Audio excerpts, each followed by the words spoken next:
I am Mansi Mittinty. I'm a medical doctor by training with PhD in pain medicine, presently located in South Australia, Adelaide.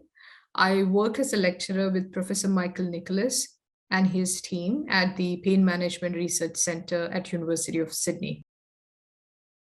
So when I started my PhD, it was through School of Medicine, and I was really struggling to find resources to guide my learning, and that's when I stumbled upon IS, and I applied for both IS as well as my Australian chapter, which is the Australian Pain Society. So many resources online.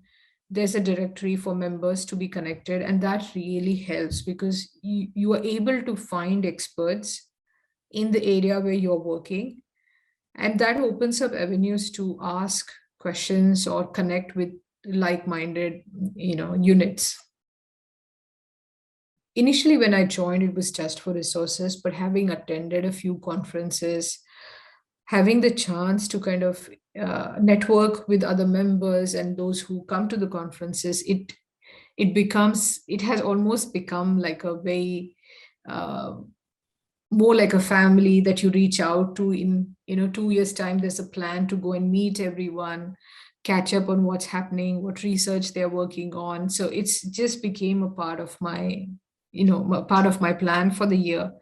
And it opened up so many avenues for me. Like I'm very grateful for the opportunities that came through IS.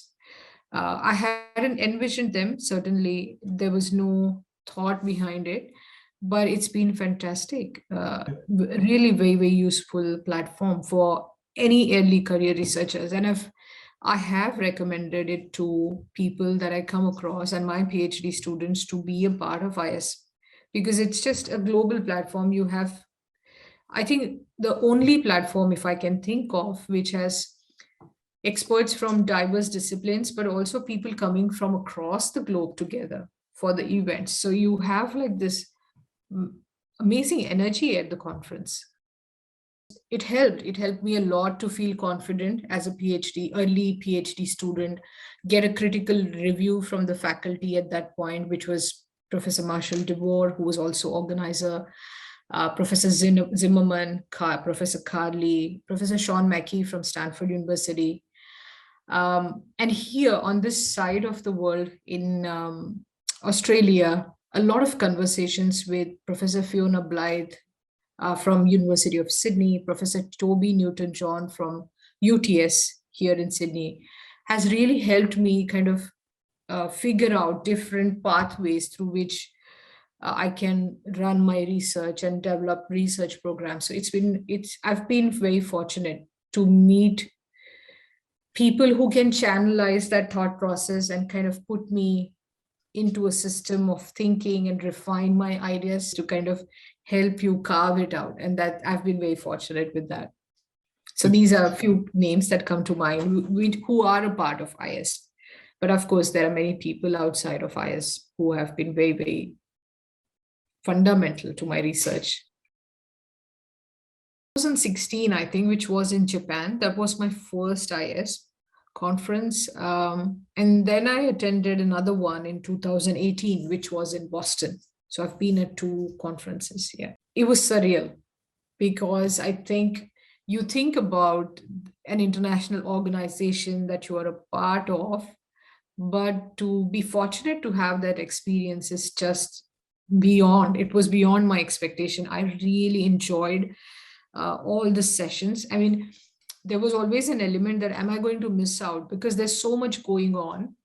But the lectures that I got to attend were so well informed and well designed and well presented that was enough for me. And then, of course, you have the times to kind of network during the poster sessions and just the tea breaks, and it was just fantastic. And Japan, I had never visited Japan, so that really helped. There was you could travel a new place, so a really wonderful experience.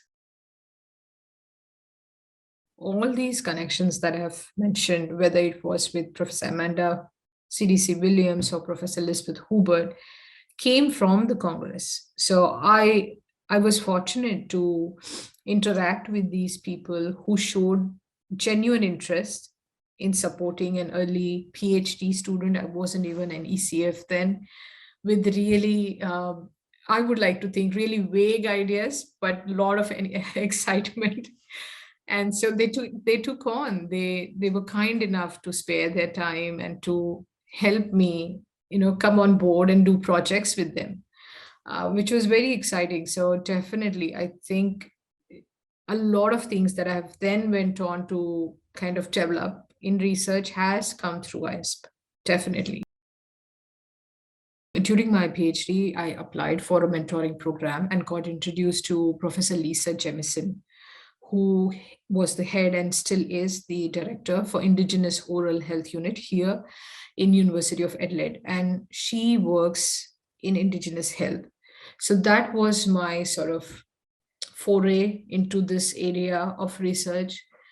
And it has been exceptionally fruitful for me because I think coming from a different cultural background, I know that people from different cultures and different ethnicities and different family system often do not function in the same fashion.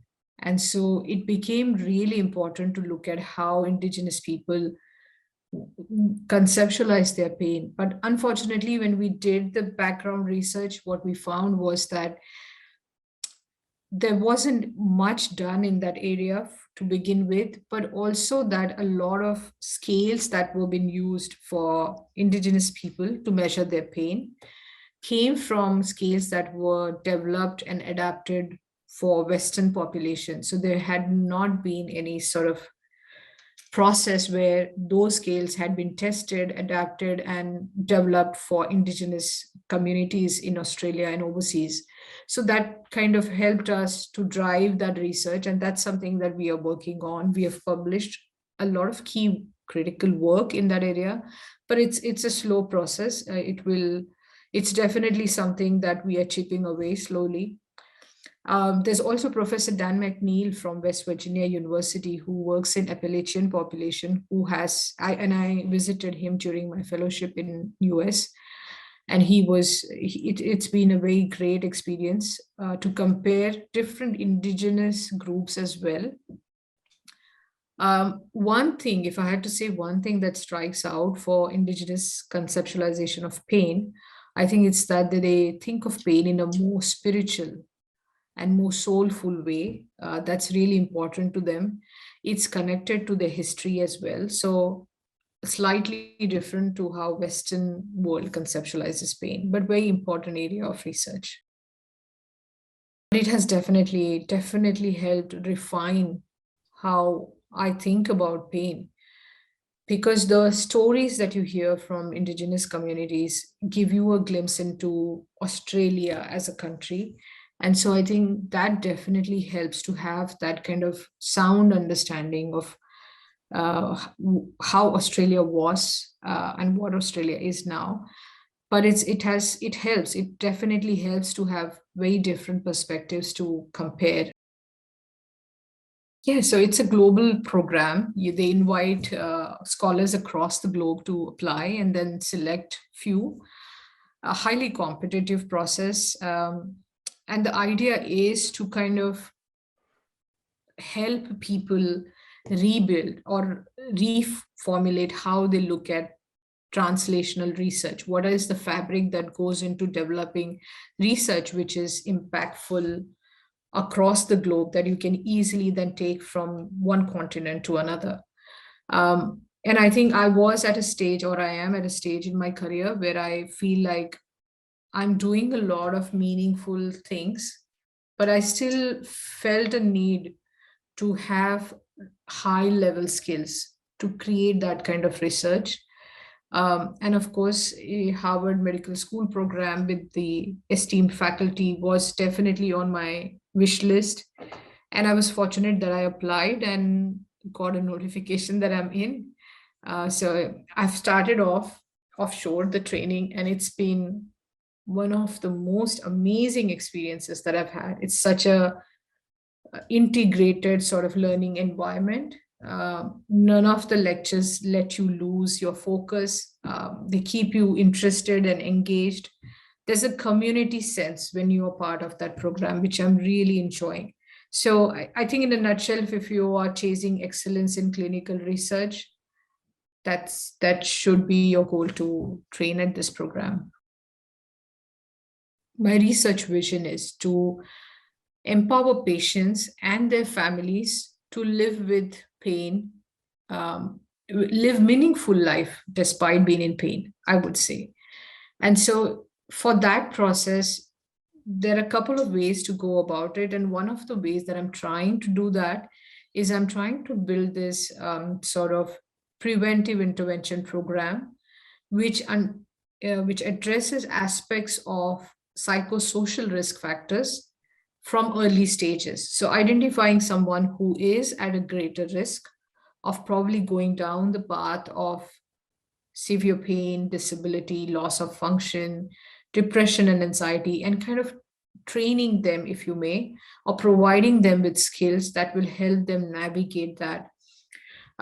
Because certainly it's really hard when you see any healthcare provider in a clinical consultation.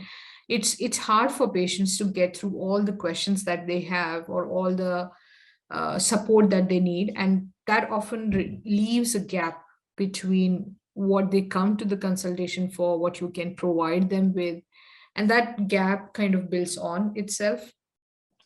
So I have a project that I'm running, trying to develop a platform. My interest at the moment has been chronic musculoskeletal conditions. I'm working in arthritis specifically. So I'm working with adult rheumatoid arthritis, but also working with juvenile arthritis. So if I am successful in developing this platform, it will start off for these two sort of conditions. We'll look at supporting these patients, but definitely the vision is there to kind of integrate it for all kinds and types of chronic painful conditions. Definitely, I think this whole niche area, there's some of the work that we are trying to draw attention to, if I may say that, is through our work as co-chair through sex, gender, and race. I definitely see that there is genuine interest and intention to be inclusive of the LGBTQI community, but there is still a lot of work. And I think that will be something to look forward to when we have a bigger sort of plethora of representation, whether in general in research. That's I think something that I'm really excited about, and very mindful of in the research that I am conducting in my own small way. And again, the indigenous concept of understanding what pain looks like for them. There's two ways to look at it. One is that, yes, we'll be inclusive of things that we haven't done so far, but also we are going to get some insights which will be helpful for us in the present way that we are managing pain. So it's not just going to help them, but it will enrich the literature a lot more and give us some insights that we can then use in our own sort of way for managing pain. I genuinely think that as a society, our family structures have changed. What we now call as family has drastically changed. And so our research should definitely represent that, which it doesn't at the moment. So I think slowly there has been steps that are been taken, and I think it would be fantastic to see research everywhere in every paper which is inclusive. That's, I think, would be fantastic.